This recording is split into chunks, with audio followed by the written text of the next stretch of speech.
Jubilito TV Official. So ayun. Yan yung sa mga bagis, this is Jubilito TV Official at eto na naman pumuli ang isang edisyon ng ating reaction video mga kalingap at kabagis. No? Pero bago po lahat, syempre po, mega love shoutout po muna kay Kuya Val Santos Matubang, kay Ate Edna Vlogs, kay Kalingap Rab, kay Ruel of Malalag, Kalingap Netizens, Kalingap Subscribers, Kalingap Supporters, at lalong-lalo na po ang ating mga Kalingap Partners. No? Mega love shoutout po sa inyong lahat.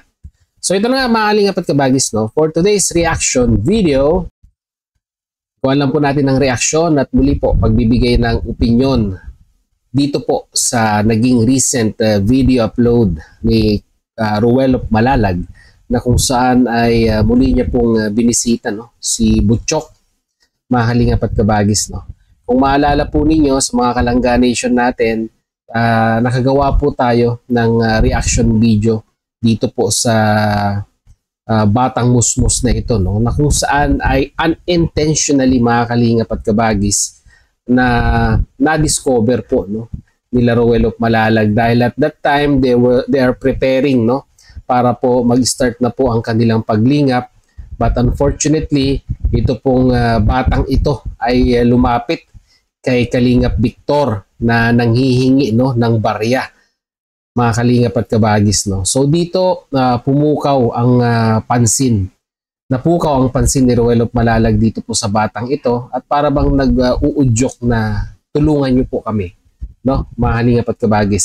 So ito, pinuntahan ni Marius Vlog at na-confirm nga po mga Kalingap at kabagis na ito pong batang ito at ang kanilang pamilya ay nangangailangan nga po ng tulong. No? So it's been a month na nagawan po natin ng reaction video ito.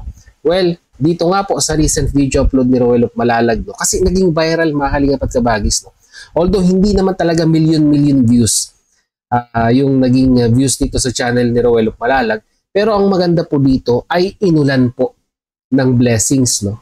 At ng mga sponsors ito pong batang ito. No? Every time na ina-upload ni Ruel of Malalag itong si Butchok ay talagang grabe po ang nare-receive na sabihin na nating views no sa video upload ni Ruel of Malalag, and at the same time yung blessing din po na natatanggap nitong pamilyang ito. Dahil imagine mga Kalingap at kabagis no, nakatira sa pinagtagpi-tagping plastic no, yung kanilang kubo-kubo no. At yun nga po sa hirap ng buhay, yung pong asawa ay nagtrabaho sa somewhere in Pampanga na kung saan ay talagang napakaliit lamang po no, ang naibibigay na allowance dito po sa naiwan niyang mag-anak diyan po no, sa Camarines no, na kung saan ay kung titingnan po natin ay talagang kulang na kulang no, para makasustento po, para makasurvive yung kanyang pamilya. No. Although talagang pinipilit niya pa rin, pero ito, it is been a blessing ika nga, para po sabihin na natin kinasangkapan ang Team Kalingap sa pangunguna ni Ruel of Malalag dito, at makikita po natin na talagang naging successful po yung naging pagtulong ng team ni Ruel dito po sa pamilya nila Butchok. No? So tara po, sama-sama po nating panoorin yung pong naging pagbisita. Kasama po si Langga Rachel dito no? sa muling pagbisita ni Ruel of Malalag dito po sa pamilya nila Butchok. So without further ado mga Kalingap at kabagis, simulan na po natin. Narito po yan.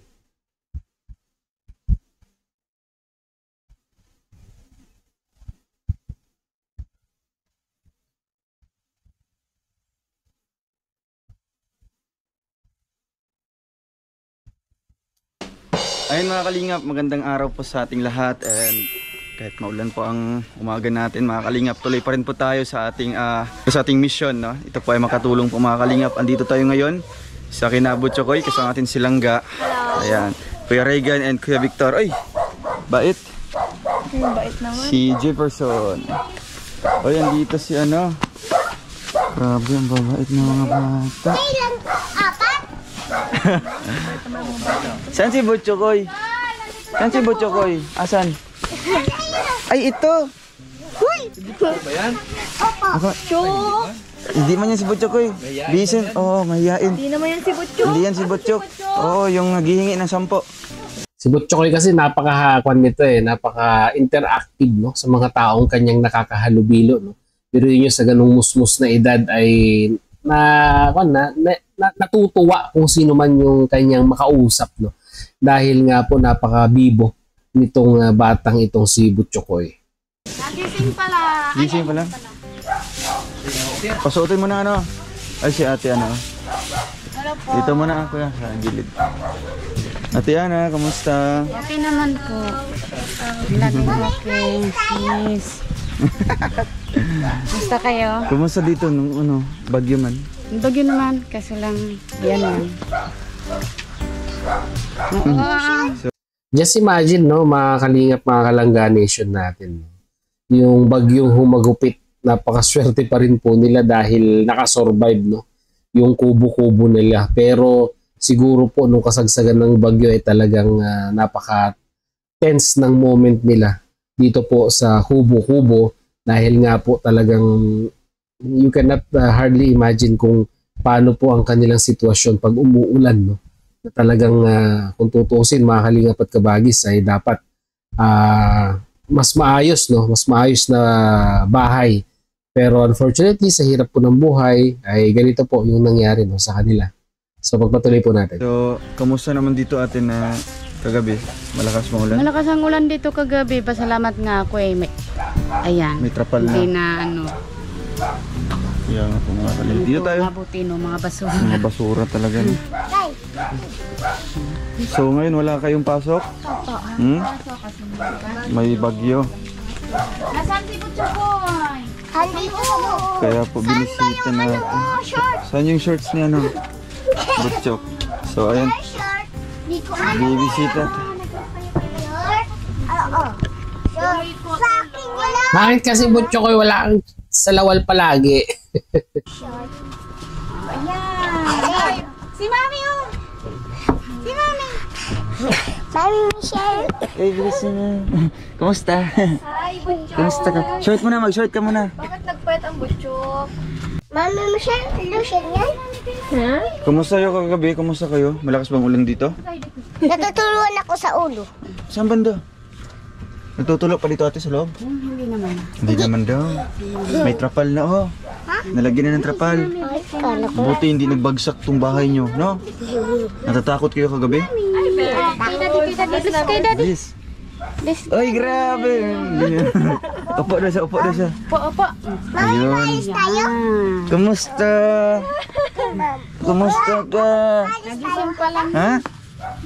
Kumain ka na? Kumain ka na? Ha? Anong kinain mo kanina? Opo. Anong kinain mo kanina? Ay, diyan ka na lang. Mahulog ka. Kanin? Anong ulam mo? Anong ulam mo? Anong ulam mo? Ay, Lucky Me. Lucky Me? Anong ulam mo? Lucky Me. Kagabi, natakot ka kagabi? Lakas ng ulan dito. Lakas no? Buti hindi nagbagsak yung bahay nyo.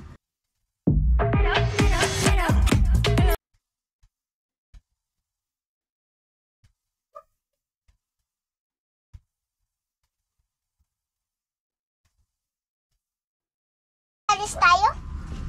Hindi, kasi ano, bagyo. Huwag mo ano yan. Babagsak yan. Diyan ka muna. Kulit ng mga Kamusta bata naman yung eh. balita ni mister mo? Okay naman po. Kanina nakausap ko. Nakausap niyo si May papa bagyo niyo? din. May bagyo din daw doon. Asan siya ngayon ate? Sa Sa Pampanga. Pampanga. Magpapadala pa siya sa inyo? Kahit pa paano may padala. Kahit Hmm. anong mangyari. Ilang ano na siya hindi nakapunta dito? Ano? 5 5 buwan? taon. 5 taon? 5 taon. Sa isang taon isang beses lang. Ah, sa Parang no, mga kalingap no, parang abroad, di ba? Kasi nakakauwi lang ang asawa isang beses sa isang taon, no? Grabe naman po yung sitwasyon nitong mag-asawang ito dahil talagang yung nga po no, sinasakripisyo yung malayo sa isa't isa para po mai-provide yung pangangailangan. Pero unfortunately, although good provider itong si Mister ay kinukulang pa rin no, mga kalingap at mga kabagis. isang taon, isang beses lang siya umuwi. Ayun. Ayun. So ano, talagang talo pa niya yung mga OFW. Bakit Konting- hindi niya magawang umuwi dito ate? kasi wala naman maayos ng trabaho pa dito. Kahit magbisita lang dito, mag-ano. Yun ang problema minsan, mga kalingap at kabagis. No? Minsan merong certain skills ang isang individual na hindi po available locally yung kanyang skills. Kaya napipilitang pumunta sa ibang probinsya or sa Maynila na kung saan ay readily available mapapakinabangan niya at magagamit niya yung kanyang skills na makakapag-demand siya ng medyo mas malaking sahod or sabihin po natin na, di ba, mas magiging competitive po siya. Unlike siguro po pag nandyan lang siya, yung skills niya ay hindi po available, kung meron man ay mababa po ang bigay. So ganun po talaga nangyayari mga kalingap at kabagis. Yun po talaga yung realidad sa mga labor forces po natin na nangyayari yan sa Pilipinas. Baka ngayong Pasko siguro. Uuwi siya dito. Sabi niya kasi pag uwi ako dyan, baka sasabihin nila kayo, haasa daw sa mga tulong niyo, ganyan. Kaya doon pa rin siya nagtatrabaho. Di ba may prinsipyo din si Kuya, mga kalingap at kabagis, dahil bakit niya nasabi yun, di ba? Ayaw niyang isipin na although may tumutulong na sa kanyang pamilya, ay ayaw niyang isipin na magiging kesyo may tumutulong ay baka ganun nga, maging pabigat or sabihin man natin hindi na magtatrabaho dahil may tumutulong na. So at least kahit pa paano, may prinsipyo po, no? Si Mr. dito po sa although may tumutulong na ay mini-maintain niya pa rin, no? Yung kanyang dignidad bilang isang sabihin na nating responsableng ama para sa kanyang pamilya. Tsatsaga daw kahit. Pero may sinabi ba siya na sa darating na Pasko, uuwi siya dito? Uuwi po siya. Para magkumpleto kayo. Noong mga nakaraang Pasko, umuwi ba siya? Uuwi po siya. Umuwi siya dito. Pasko. Yung binyag niyan, umuwi yan. Kailan binyag niya? Yung December 25, December 25. 25? Bininyagan ka na pala? Ha? Isa. Apo ka. Apo. Yan, apo. Hirap na umupo. Inihirapan na siya? Nahirapan ka na umupo? Ha? Hindi daw, hindi naman daw. Hindi naman pala. Oo. Nabibigatan ka sa katawan mo? Hindi man? Hindi? Nabawasan siya? Parang siya nagpayat. Parang pumayat nga no? Ilan na siya? Dati po. 15. Ngayon? Hello, grabe ang tinangas. 15 ang kilo niya dati. Ngayon? Ngayon 12.3. Oy! Kaya magpakalakas ka, magpakabigat ka. Magja-jollibee. Bakit inuubo ka? Ngayon, inuubo pa siya ngayon? Hindi na? Igi-igi naman na. So, dapat magpagamot ka na lang. No? Pinainom mong gamot ate? Hindi nala ko naman yan sa simpit. Okay naman na daw. Okay ka na? Nagpayat yung pisngi na ano. Payat mo daw, isang linggo na ako. Jump ka na lang, jump tatlo. Para makaano, patayuin mo ate. Jump na lang. Bigat na. So yun na nga mga kalingap at kabagis, mga Kalangga Nation natin, no? Sana, no? Hindi po ako sure kung naka-line up na. Hindi po ako updated. Pasensya na po kung naka-line up na siya para mapabahayan itong pamilya nila Butchokoy. Pero sana po, no, yun po yung aking dalangin na tignan nyo naman po yung sitwasyon ng kanilang bahay. Talagang po sila, no? Pasok po sila sa criteria para po mapabahayan ng team ni Roel, no? Sa mga nagmamahal na sponsor, no? Sana i-take consideration nyo rin po, no? Yung pamilya nila Butchokoy. At least kahit pa paano po, no? Hindi na po sila mag-iisip sa mga darating na tag-ulan or bagyo na baka one of the, kahit man isang bagyong dumating dyan, baka lipa rin po at masira ang kanilang bahay, no? Pero ganun pa man, masaya pa rin po, no, si Jubilito TV Official dahil tuloy-tuloy pa rin po yung blessing na natatanggap ng pamilya nila Butchokoy. So yun, mga kalingap at kabagis, yun lamang po ang ating reaction video for today. At muli po, maraming salamat dahil sa dulo po ng ating reaction video ngayong araw na ito ay nasamahan niyo po muli si Jubilito TV Official. At muli po, papaalala po ang inyong host sa mga hindi po nakasubscribe sa channel po, no, ni Kuya Val Santos Matubang, Ate Edna Vlogs, Kalingap Rab, Roel of Malalag, no?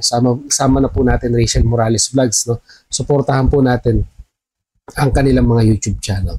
And at the same time, muli po naglalambing din po ang inyong host sa mga hindi po nakasubscribe sa channel po ni Jubilito TV Official, no? Ay pakihit naman po ang subscribe button at ang notification bell para maging updated po kayo sa mga darating nating reaction videos. Ganoon din po, pag nagustuhan nyo po ang ating reaction video for today, paki-like na rin po mga kalingap at kabagis.